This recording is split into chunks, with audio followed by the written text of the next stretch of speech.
رب اشرح لي صدري ويسر لي أمري واحلل عقدة من لساني يفقهوا قولي رب يسر ولا تعسر وتمم بالخير وبك نستعين يا فتاح يا عليم آمين يا رب العالمين.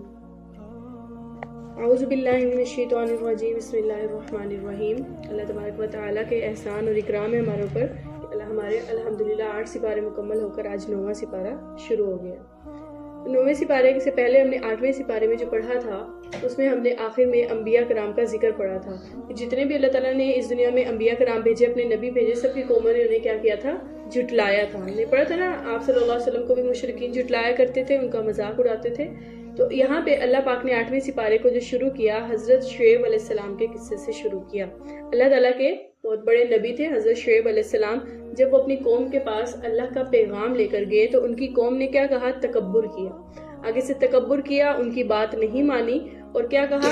قال الملأ الذین استکبروا من قومہ لنخرجنک، کہ اے شعیب، اے ہمارے نبی، اپنے نبی کو کہا کہ اگر تم باز نہیں آؤ گے ہمیں اللہ کا پیغام سنانے سے تو ہم کیا کر دیں گے؟ لنخرجنک، ہم تمہیں اپنے وطن سے، اپنے ملک سے نکال دیں گے، باہر نکال دیں گے. اے شعیب، اپنے نبی کو اس قوم نے کہا.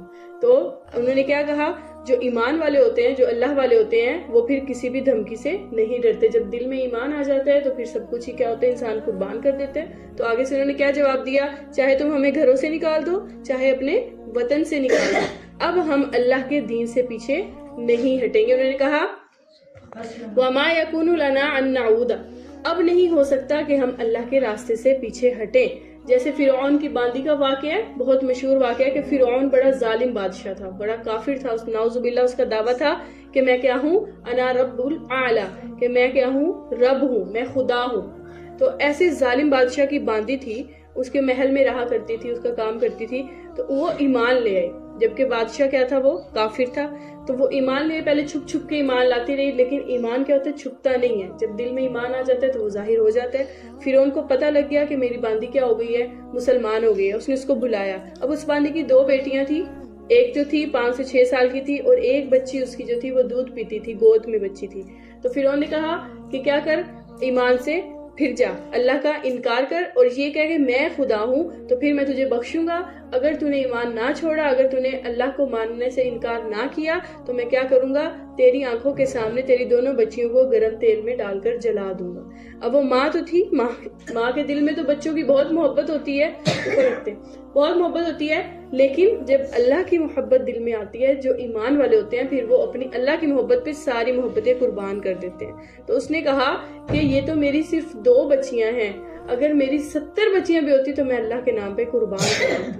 تو فرعون نے کیا کیا؟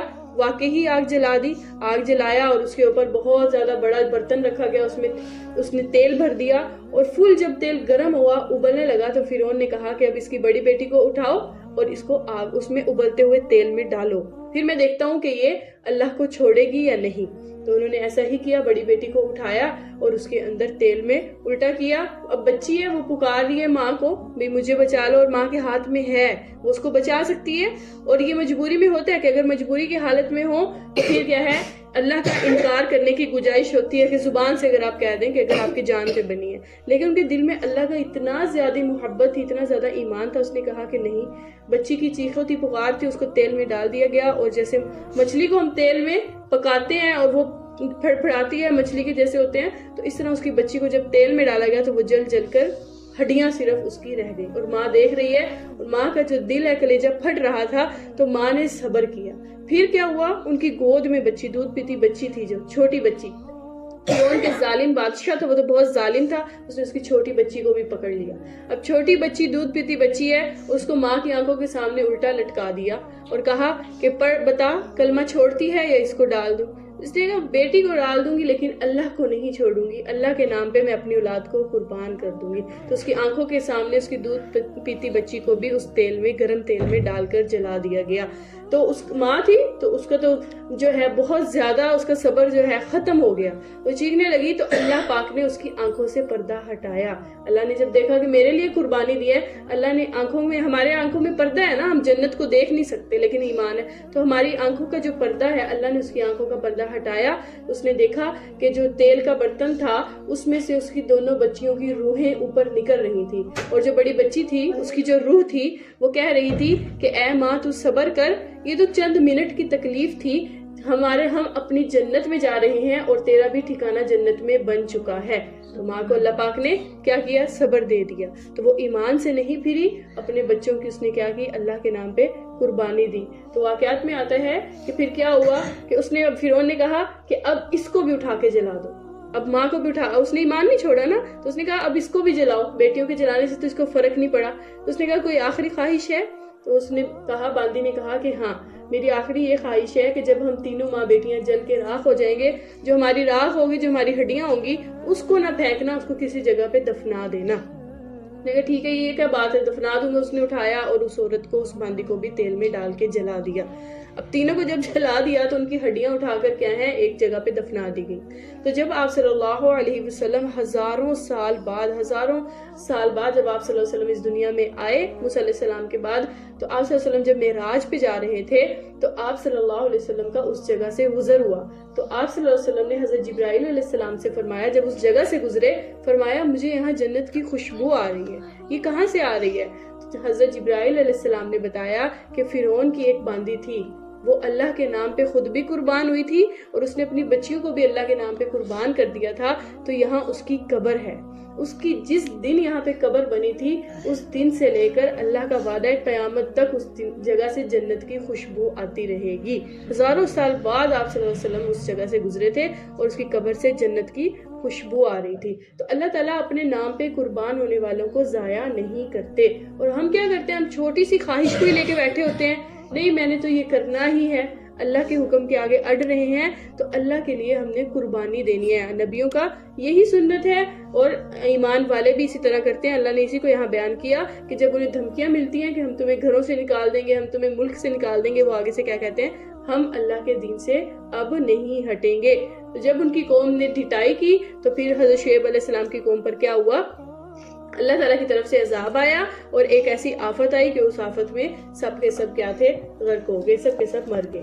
اس کے بعد اللہ تعالیٰ فرماتے ہیں کہ جب میں کسی قوم کو ہدایت دیتا ہوں، جب کوئی نبی بھیجتا ہوں، تو جب وہ بات نہیں مانتے تو یہ نہیں ہوتا کہ ہم اللہ کی نافرمانی کریں اور فوری اللہ عذاب بھیجے، ایسا نہیں ہوتا۔ اللہ تعالیٰ پہلے کیا کرتے ہیں؟ چھوٹے چھوٹے عذاب بھیجتے ہیں، چھوٹی چھوٹی انسان پہ مشکل آتی ہے، شاید یہ سمجھ جائے، شاید اس کو سمجھ آ جائے، یہ اللہ کی طرف لوٹ آئے۔ اللہ فرماتے ہیں وَمَا أَرْسَلْنَا فِي قَرْيَةٍ، کہ میں کسی بھی قریہ، کسی بستی میں، کسی قوم پہ کہ جو رسول کو بھیجتا ہوں تو میں کیا کرتا ہوں؟ اہلا بالباسا والضراء، تو میں اس کے رہنے والوں کو نافرمانی کے بدلے تھوڑی سی تکلیف دے دیتا ہوں، کوئی تنگی آتی ہے۔ یعنی کیا مطلب؟ جب ہم بہت زیادہ گناہ کرنے لگ جاتے ہیں، بہت گناہ کرنے لگتے ہیں، تو اللہ کا ڈائریکٹ عذاب تو نہیں آتا، لیکن کیا ہوتی ہے؟ گناہوں کے بدلے کوئی بڑی پریشانی ہمارے گھر میں آ جاتی ہے، کوئی تنگی ایسی آ جاتی ہے۔ وہ کیوں آتی ہے؟ کیونکہ اللہ تعالیٰ چاہتے ہیں کہ اب گناہ بہت ہو گئے، یہ بندہ میری طرف رجوع کر لے۔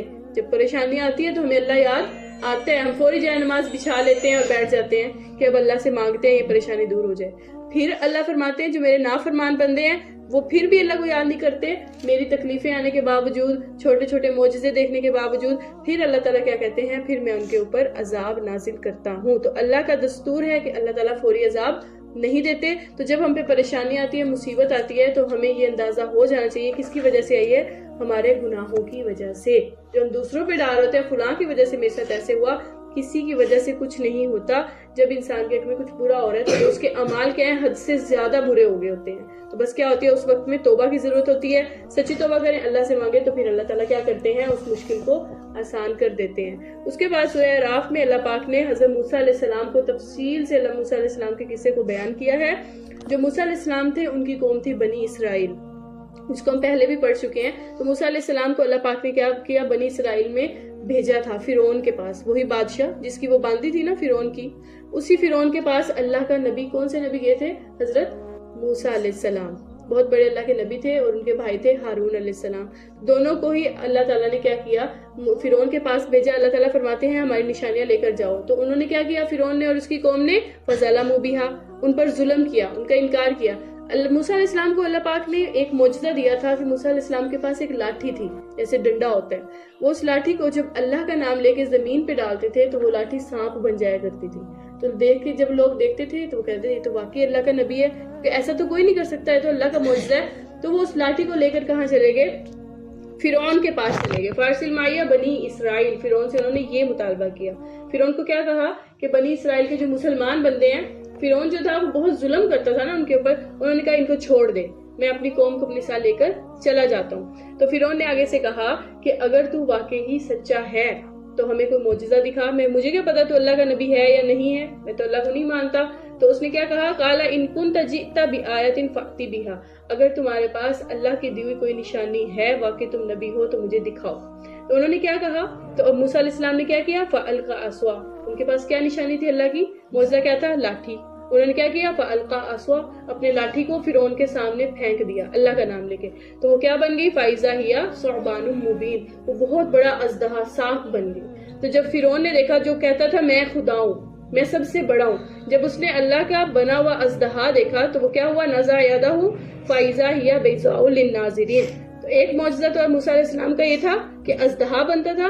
دوسرا موسیٰ علیہ السلام کا معجزہ یہ تھا کہ جب ہاتھ کو وہ بغل میں دیتے تھے، ایسے ہاتھ کو رکھتے تھے اور نکالتے تھے تو ان کا ہاتھ جو ہوتا تھا وہ روشن ہو جاتا تھا، جیسے چاند چمکتا ہے، بہت زیادہ چمکتا تھا. یہ دو ان کے معجزے تھے. جب انہوں نے فرعون کو دکھایا تو روایت میں آتا ہے جب فرعون نے سانپ کو دیکھا تو چھلانگ لگا کے اپنی کرسی کے پیچھے چلا گیا.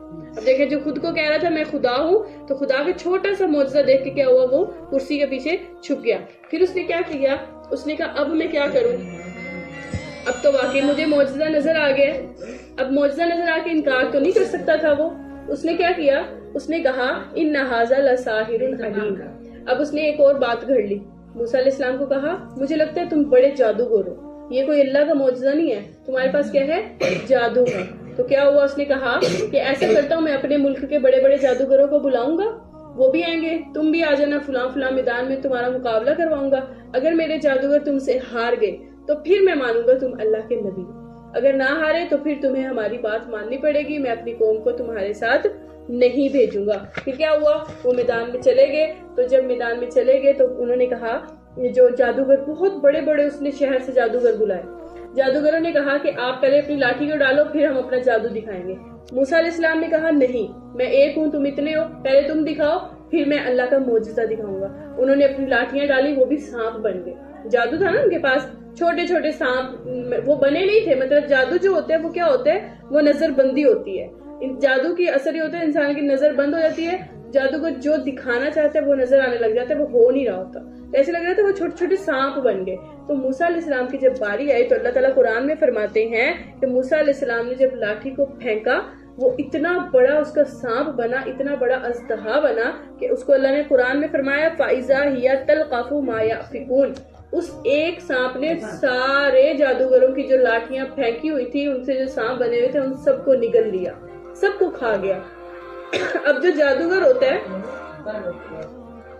اس کو سائلنٹ کر دینا، جو جادوگر ہوتا ہے وہ تو پہچانتا ہے جادو کو، اس کو پتا ہوتا ہے جادو کیا ہے اور اللہ کا معجزہ کیا ہے، اس کو تو فرق کا پتا ہوتا ہے. تو جب جادوگروں نے دیکھا تو انہوں نے کیا کیا، وَأُلْقِيَ السَّحَرَةُ سَاجِدِينَ.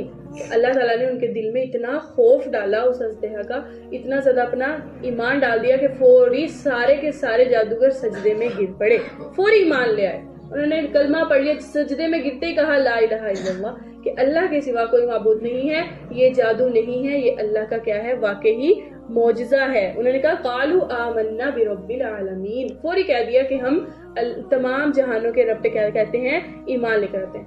اب فرعون جو تھا اس کی ٹانگیں کانپنے لگی. اس نے کہا اب یہ کیا ہوا، جو میں نے جادوگر بلائے تھے وہ بھی اس کے ساتھ ہی مل گئے ہیں، اب میں کیا کروں. اب ایمان لانے کے بجائے اس کے پاس کوئی راستہ نہیں تھا. تو اس نے ایک چال چلی. اس نے کیا کہا، قال فرعون نے کیا کہا، اللہ تعالیٰ فرماتے ہیں آمنتم بہ قبل ان آذن لکم. اپنے جو ساتھی تھے، اپنے ہی جو جادوگر تھے، کہتا تم نے مجھ سے پوچھے بغیر ایمان قبول کر لیا، اس کا مطلب ہے تم تو پہلے سے ہی موسیٰ علیہ السلام کے ساتھ ملے ہوئے ہو. موسیٰ علیہ السلام پہ الزام لگا دیا اور کیا کہا کہ اگر تم نے اب ایمان نہ چھوڑا، موسیٰ علیہ السلام کا انکار کرو فوراً، جو ظالم تھا نا، اب اس کے پاس کوئی اور چارہ تو تھا نہیں، اس نے کہا انکار کرو ورنہ میں کیا کروں گا، لَأُقَطِّعَنَّ أَيْدِيَكُمْ وَأَرْجُلَكُمْ، ان کو دھمکی دی، جو جادوگر تھے نا، کہا موسیٰ علیہ السلام کا انکار کر دو ورنہ میں ابھی تمہارے ہاتھ اور پاؤں کاٹ کر سولی پر چڑھا دوں گا۔ اب ان کے دل میں کیا آیا تھا؟ اللہ آ گیا تھا۔ روایات میں آتا ہے کہ جب وہ سجدے میں گرے تھے تو انہوں نے سجدے میں گر کر اللہ کی جنت اور جہنم کو دیکھا تھا، تو ان کے دل میں ایمان بہت مضبوط ہو گیا ایک سجدے میں۔ تو جب اتنا ایمان مضبوط ہوا تو فرعون کی دھمکی کے آگے انہوں نے کیا کہا؟ فَقْضِ مَا أَنْتَ 16ویں پارے میں اللہ تعالیٰ فرماتے ہیں کہ انہوں نے کیا کہا؟ کر تو نے جو کرنا ہے۔ جیسے ہم پنجابی میں بھی کہتے ہیں نا، اکھاڑ لو، کیا اکھاڑو گے تم، تو انہوں نے کیا کہا فرعون سے؟ اب تو جو کرنا چاہتا ہے کر لے، اب ہمیں کیا مل گیا ہے؟ اللہ مل گیا ہے، اب ہم اللہ سے پیچھے نہیں ہٹیں گے۔ تو پھر کیا ہوا کہ ان کے جو سردار تھے، کچھ لوگ جو تھے وہ ایمان نہیں لائے تھے، فرعون کے ساتھ کھڑے ہوئے تھے، انہوں نے کہا ایسے نہ چھوڑو ان کو، اگر ایسے چھوڑ دیا تو تمہارا تو روب ختم ہو جائے گا، ساری قوم موسیٰ علیہ السلام کے پاس چلی جائے گی، تو اب کیا کرو، موسیٰ کو اور اس کی قوم کو پکڑ لو، ورنہ یہ کیا کریں گے، یہ تو فساد برپا کر دیں گے۔ تو کیا کیا موسیٰ علیہ السلام کو اللہ پاک نے حکم دیا، رات ہوئی، راتوں رات موسیٰ علیہ السلام کو اللہ نے کہا رات ہو گئی ہے، فرعون کو نہیں پتا، اپنی قوم کو اٹھاؤ، دریا میں ہم تمہارے لیے راستہ بنائیں گے، وہاں سے تم نکل جانا۔ تو موسیٰ علیہ السلام کے ساتھ 6 لاکھ لوگ اس قافلے میں تھے، 6 لاکھ لوگوں کو موسیٰ علیہ السلام لے کے رات کو نکل پڑے۔ جب وہ رات کو نکلے تو ایک بندہ ایسا تھا جو فرعون کا تھا، اس نے دیکھ لیا وہ بندے جا رہے ہیں، وہ گیا فوراً فرعون کو بتایا کہ وہ تو بھاگ گئے، ان کا پیچھا کرو، ان کو پکڑو۔ تو فرعون بھی ان کے اپنا لشکر اٹھایا فرعون نے اور ان کے پیچھے چل پڑا۔ تو موسیٰ علیہ السلام تو اللہ کے نبی تھے، اللہ نے کا تو وعدہ تھا کہ جو ایمان لاتا ہے میں اس کی مدد کرتا ہوں، اور ظالم کو کبھی بھی ایمان والے پہ اللہ تعالیٰ غالب نہیں کرتے۔ تو کیا ہوا، ہم سب کو پتا ہے کہ موسیٰ علیہ السلام کی قوم کو اللہ نے دریا میں سے راستہ بنا دیا۔ جب آگے دریا آیا، جب دیکھا پیچھے فرعون کا قافلہ ان کا پیچھا کرتے آ رہا تھا اور آگے دریا تھا، قوم نے کہا اب کیا کریں گے؟ تو موسیٰ علیہ السلام نے اللہ سے دعا کی تو اللہ تعالیٰ نے کیا کیا، چلتے ہوئے سمندر میں سے راستہ بنا دیا۔ بہتا ہوا سمندر تھا، آدھا پانی ادھر ہوا آدھا پانی ادھر ہوا، اور بیچ میں خشک راستہ بن گیا۔ تو موسیٰ علیہ السلام اس راستے پر چل پڑے، پیچھے سے ان کی 6 لاکھ کی جو قوم تھی وہ بھی چل پڑی۔ اب روایات میں آتا ہے کہ موسیٰ علیہ السلام اور ان کی قوم جو تھی وہ گزر گئی، اور فرعون بھی اس راستے پر آ گیا، اس نے کہا موسیٰ کے لیے کھلا ہے تو میں بھی جلدی سے اسی میں سے گزر کر ان کا پیچھا کرتا ہوں۔ تو موسیٰ علیہ السلام کی قوم اور موسیٰ علیہ السلام جب اس راستے سے گزر گئے، جو فرعون تھا اور اس کی قوم تھی وہ بھی آدھ راستے میں ہی پہنچے تھے، آدھے راستے میں تھے، تو اللہ کے حکم سے راستہ بنا تھا، تو اللہ کے حکم نے اس پانی کو حکم دیا اللہ نے، اور وہ پانی دوبارہ سے مل گیا، راستہ بند ہو گیا، اور فرعون کیا تھا اس کے اندر غرق ہو گیا۔ تو فرعون کو اللہ تعالیٰ نے بہت زیادہ عبرتناک موت دی۔ کہتے ہیں کہ جب فرعون کی موت آئی تھی، جب پانی اس نے دیکھا میں ڈوبنے لگا ہوں، تو اس نے کلمہ پڑھا تھا، اس نے کیا کیا تھا، ایمان لایا تھا کہ اب اللہ مجھے معاف کر دے، لیکن اس وقت کیا ہو گیا تھا، توبہ کے راستے بند ہو گئے تھے۔ انسان کی توبہ تب تک قبول ہوتی ہے جب تک اس پر وقت نزاع نہیں آتا۔ ایک وقت ہوتا ہے نا جب موت سے کچھ ٹائم پہلے، کچھ لمحے پہلے انسان کو فرشتے نظر آنا شروع ہو جاتے ہیں۔ دیکھتے ہیں نا اکثر جو بندہ، ہمارے گھروں میں بھی اکثر موت ہو جاتی ہے، مرنے والا جب ہوتا ہے انسان کی موت بالکل قریب ہوتی ہے تو ایسے آنکھیں اوپر کی طرف لگ جاتی ہیں اور زبان سے بولنے کی کوشش کرے تو بولا نہیں جاتا، اس کو کہتے ہیں وقت نزاع۔ موت بالکل قریب ہوتی ہے، اس ٹائم انسان کو فرشتے نظر آنا شروع ہو جاتے ہیں، تو جب فرشتے نظر آ جائیں پھر توبہ کا دروازہ بند ہو جاتا ہے۔ تو فرعون نے فرشتوں کو دیکھ کے توبہ کی تھی، تو اس لیے اللہ نے اس کی توبہ قبول نہیں کی اور وہ کافر ہی مرا۔ تو اللہ نے دیکھے اس کو کتنا عبرتناک بنایا ہے۔ آج بھی مصر میں فرعون کی جو باڈی ہے، جو لاش ہے، وہ پڑی ہے۔ اتنے سال گزر گئے، کیا ہوا تھا جب وہ غرق ہوا تھا تو جو دریا تھا، دریا نے اس کو اگل کے باہر پھینک دیا۔ دریا نے اللہ سے کہا کہ اللہ میں اس کو اپنے اندر نہیں رکھوں گا، یہ تیرا نافرمان بندہ ہے، بہت گنہگار ہے۔ تو دریا نے اس کو اگل کے باہر پھینکا، تو لوگوں نے کیا کیا، اس کو اٹھایا، انہوں نے کہا چلو اس کو زمین میں دفن کر دیتے ہیں۔ اس کو زمین میں دفن کیا، زمین پھٹی اور زمین نے اس کو باہر نکال دیا۔ تو پھر اس کی باڈی کو، اس کا جو جسم ہے، اس کو ایک عجائب گھر میں جو میوزیم ہوتے ہیں اس میں رکھا ہوا ہے، اور آتا ہے روایت میں کہ ہر سال اس کا جو جسم ہے، مردے کی تو ہڈیاں ہو جاتی ہیں، گوشت ختم ہو جاتا ہے، اس کے جسم کا گوشت ختم نہیں ہوتا، بڑھتا ہے، ناخن بھی بڑھتے ہیں اور اس کا گوشت بڑھتا ہے، تو اس کے اوپر ہر سال چوہے چھوڑے جاتے ہیں۔ چوہوں کو اس کی جسم کے اوپر چھوڑا جاتا ہے، مردہ جسم پہ۔ چوہے سب آنکھوں کے سامنے لوگ دیکھتے ہیں کہ اس کے جسم کو نوچ نوچ کے کھاتے ہیں، وہ گوشت کھا لیتے ہیں، وہ ہڈیاں ہو جاتی ہیں، اور سال بعد پھر دوبارہ اس کے اوپر گوشت آ جاتا ہے، پھر اس کو وہ چوہے چھوڑے جاتے ہیں اور وہ کھاتے ہیں۔ دیکھیں یہ جو قبر، یہ عذاب قبر کا ہے۔ اللہ تعالیٰ جب یہ مردے کو عذاب دیتے ہیں تو لوگ دیکھتے نہیں ہیں، قبر میں پتہ نہیں کس کے ساتھ کیا ہو رہا ہے، ہمیں نہیں پتا، لیکن اس فرعون کا عذاب لوگ آنکھوں سے دیکھتے ہیں، کیونکہ اس نے خدائی کا دعویٰ کیا تھا، اس نے کہا تھا کہ میں خدا ہوں، تو اللہ نے اس کو عبرت کا نشانہ بنا دیا کہ دنیا میں قیامت تک لوگ اس کو دیکھ رہے ہیں کہ اس کو ایسا عذاب دنیا میں ہو رہا ہے۔ اس کے بعد فرعون کی قوم کے بارے میں آتا ہے، جو گئی تھی موسیٰ علیہ السلام کے پاس، جو قوم چلی گئی تھی وہ بھی بڑی ناشکری تھی۔ اب دیکھیں کتنا بڑا اللہ نے احسان کیا، سمندر میں سے ان کے لیے راستہ بنا کے ان کو فرعون سے جان چھڑوا دی۔ تو جب جان چھڑوا کے وہ چلے گئے تو انہوں نے کیا کہا، وہ ایک بستی سے گزر رہے تھے، انہوں نے دیکھا اس بستی میں کیا ہو رہا تھا، لوگ بتوں کی پوجا کر رہے تھے، بت رکھے ہوئے تھے، ان کو پوج رہے تھے۔ تو جب موسیٰ علیہ السلام کی قوم نے دیکھا تو انہوں نے کیا کہا، اجعل لنا الہا کما لہم آلہہ، اے موسیٰ یہ دیکھو یہ قوم کیا کر رہی ہے، سامنے ان کا تو بت ہے، انہوں نے خدا رکھا ہوا ہے، اس سے مانگ رہی ہے، ایسا کرو ہمارے لیے بھی ایک چھوٹا سا بت بناؤ، ہمارے لیے بھی کچھ کر دو، ہم بھی اس کو پوجیں گے۔ اب وہ اتنی جاہل قوم تھی، اللہ نے اتنا بڑا انعام دیا ان کو، اتنا بڑا ظالم بادشاہ سے بچایا، آگے آتے انہوں نے پھر سے کیا کیا، شرک شروع کر دیا۔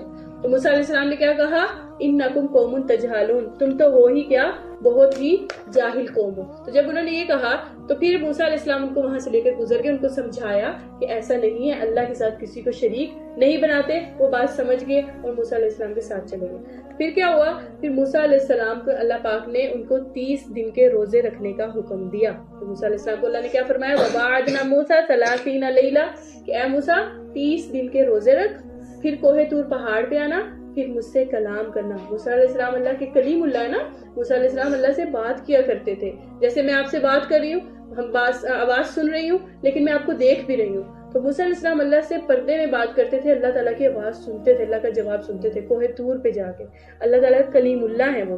تو اللہ نے کیا فرمایا، 30 دن روزے رکھ پھر آنا میرے پاس۔ موسیٰ علیہ السلام نے 30 دن روزے رکھے۔ اب وہ اللہ کی ملاقات کی خوشی میں تھے، تو جب 30 دن گزرے، نہائے دھوئے، نئے کپڑے پہنے اور انہوں نے مسواک کر لی۔ مسواک کی جب گئے تو اللہ تعالیٰ نے فرمایا، اے موسیٰ تو نے مسواک کیوں کی ہے، میں نے تو تجھے روزہ رکھنے کا کہا تھا، مسواک کر کے آ گیا، تو اب تیرے جو منہ کی بو تھی، اللہ نے کیا فرمایا، حدیث پاک میں کیا آتا ہے کہ روزے دار کی منہ کی جو بدبو ہوتی ہے، اللہ پاک کو وہ مشک کی خوشبو سے زیادہ پسند ہوتی ہے۔ تو اللہ تعالیٰ کو بہت پسند ہے، دیکھیں اللہ نے روزے دار کو کتنا مقام رکھا ہے، بدبو بھی خوشبو سے زیادہ۔ تو موسیٰ علیہ السلام کو اللہ نے کہا اب 10 روزے اور رکھ کے آؤ، تاکہ جب تمہارے جو منہ کی مجھے بو پسند ہے وہ ختم نہ ہو۔ تو انہوں نے پھر 10 روزے اور رکھے بغیر مسواک کے، پھر وہ کوہ طور پہ چلے گئے۔ اور پیچھے انہوں نے اپنی قوم کے پاس کس کو چھوڑا، اپنے بھائی کو جو ان کے ساتھ تھے، ہارون۔ تو انہوں نے ان کو چھوڑ کے اللہ تعالیٰ کے پاس گئے، اللہ سے ہم کلامی کی۔ تو اللہ تعالیٰ سے انہوں نے کیا کہا، موسیٰ علیہ السلام نے کہا ربی ارینی انظر الیک، ایک چھوٹی سی خواہش کی، چھوٹی نہیں بہت بڑی خواہش۔ انہوں نے کہا کہ یا اللہ میں آپ کو دیکھنا چاہتا ہوں۔ اب بات تو سن لی، اللہ کی کلام تو کر لیا، اب آگے خواہش پیدا ہوئی، کیا کہا کہ یا اللہ میں آپ کو دیکھنا چاہتا ہوں۔ تو اللہ نے کیا فرمایا، لن ترانی، کہ تو مجھے نہیں دیکھ سکتا۔ انسان کی آنکھ میں اللہ نے وہ طاقت نہیں رکھی کہ وہ اللہ کو دیکھ سکے۔ دیکھیں نا، اللہ کی بنائی ہوئی چیز کو نہیں ہم دیکھ سکتے۔ سورج کی مثال لیں آپ، اللہ نے سورج بنایا ہے لیکن ہم اس سورج کی طرف آنکھ بھر کے نہیں دیکھ سکتے۔ تو اللہ ہے، پھر یہ تو اللہ کی بنائی ہوئی چیز ہے۔ تو اللہ نے فرمایا کہ تم نہیں دیکھ سکتے۔ انہوں نے جب ضد کی کہ نہیں اللہ میں دیکھنا چاہتا ہوں، تو اللہ نے کیا فرمایا، انظر الی الجبل فإن استقر مکانہ فسوف ترانی، تم اس پہاڑ کی طرف دیکھو، پہاڑ کے اوپر میں اپنی تھوڑی سی تجلی ڈالوں گا، اگر پہاڑ نے برداشت کر لیا تو پھر تمہیں بھی میں دکھا دوں گا۔ انہوں نے کہا ٹھیک ہے۔ تو اللہ تعالیٰ کی جب تجلی ہوئی پہاڑ پر، کہتے ہیں کہ اللہ نے تجلی کتنی ڈالی تھی اس پہاڑ پر، اپنے نور کا کتنا حصہ ڈالا کہ ایک سوئی کے پیچھے جو ناکا ہوتا ہے جس میں ہم دھاگا ڈالتے ہیں، اس ناکے سے بھی کم اللہ پاک نے اپنا نور اس پہاڑ پہ ڈالا۔ تو کیا ہوا، تجلی ربہ للجبل، اس پہاڑ پہ جب اللہ کی تجلی پڑی تو کیا ہو گیا، پہاڑ دکا وخرا، پہاڑ بالکل ریزہ ریزہ ہو گیا۔ اللہ تعالیٰ کی تجلی کو برداشت نہیں کر پایا، پہاڑ ریزہ ہو گیا، اور موسیٰ علیہ السلام بھی کیا ہو گئے، صاعقہ، موسیٰ علیہ السلام بے ہوش ہو گئے۔ اور روایت میں آتا ہے 40 دن بعد موسیٰ علیہ السلام کو ہوش آیا، 40 دن بے ہوش رہے اللہ کی اتنی سی تجلی دیکھ کر۔ اور ہمارے نبی کی شان دیکھیں، اللہ کے محبوب تھے نا، اور ہمارے نبی کی شان ہے کہ معراج پر جب آپ گئے تھے تو آپ صلی اللہ علیہ وسلم نے اللہ پاک کو اپنی آنکھوں سے دیکھا تھا۔ یہ ہمارے نبی کی شان ہے، وہ اللہ کے محبوب تھے تو اللہ نے ان کو یہ طاقت دی۔ تو اس کے بعد یہ ہوتا ہے موسیٰ علیہ السلام 40 دن بے ہوش رہے۔ جب ان کو ہوش آیا تو انہوں نے کیا کہا،